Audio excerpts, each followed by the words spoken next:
Oi, pessoal, tudo bem? Bom dia para quem vai assistir de manhã, boa tarde para quem vai assistir à tarde, boa noite para quem vai assistir durante a noite. A gente está dando início às aulas do capítulo 8 do livro Trilhas do sexto ano, e esse capítulo fala sobre a civilização da Grécia Antiga, tá? Então, eu costumo dizer que a história grega, os gregos foram os povos mais originais que já existiu, porque através deles a gente conseguiu obter uma porção de conhecimentos que até hoje a gente tem no nosso dia a dia. Por exemplo, a democracia, que hoje a gente fala tanto, né? Principalmente discussões políticas, as pessoas falam muito sobre a democracia. Então, a democracia é uma herança dos gregos. O teatro, que é sensacional, é uma herança dos gregos. A filosofia, que eu amo de paixão, é uma herança dos gregos.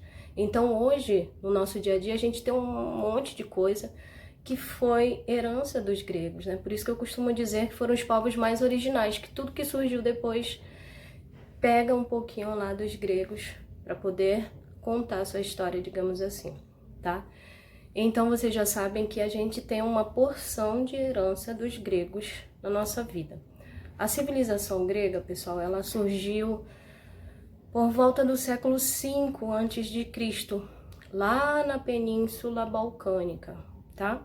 Então a Península Balcânica estava lá de boaça e começaram a chegar na Península Balcânica diversos povos indo-europeus.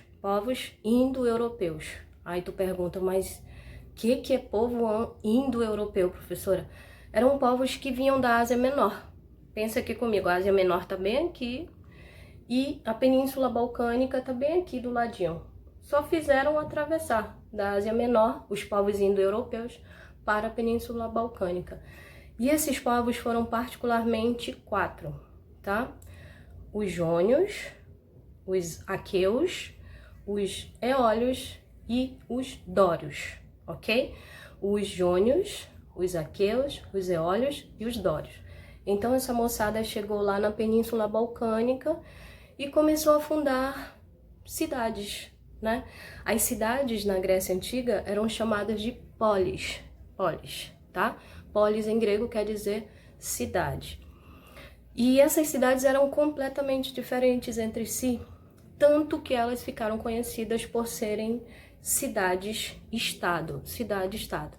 O que é uma cidade-estado? A cidade-estado é aquela cidade que ela é totalmente independente, ela tem a sua própria economia, tem a sua própria política, tem seu próprio sistema de governo, é completamente independente, tá?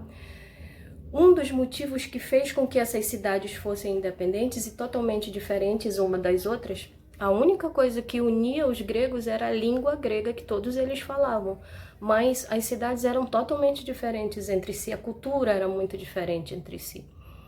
Então, uma coisa que contribuiu para que isso acontecesse, com que as cidades não tivessem tanto intercâmbio e não fossem tão parecidas entre si, é que a Grécia tem um relevo muito montanhoso, né?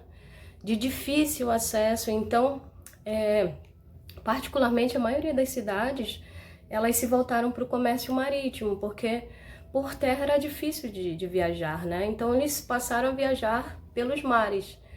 A Península Balcânica é banhada por diversos mares, pelo mar Mediterrâneo, pelo mar Jônico, pelo mar Egeu, pelo mar Negro, enfim.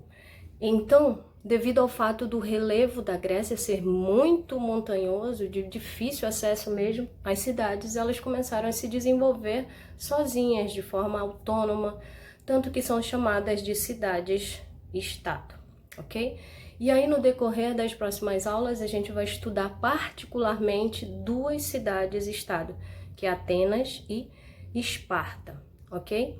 Mas antes, eu só quero reforçar que a Grécia ela passa por períodos, né? A história da Grécia ela tem 5 grandes períodos, ok? E a gente vai estudar no decorrer dessas aulas alguns desses períodos e algumas cidades que se destacaram, como eu já falei, Atenas, principalmente Esparta, tá? Então, os períodos da história da Grécia O primeiro é o período micênico, que vai ser o tema da próxima aula.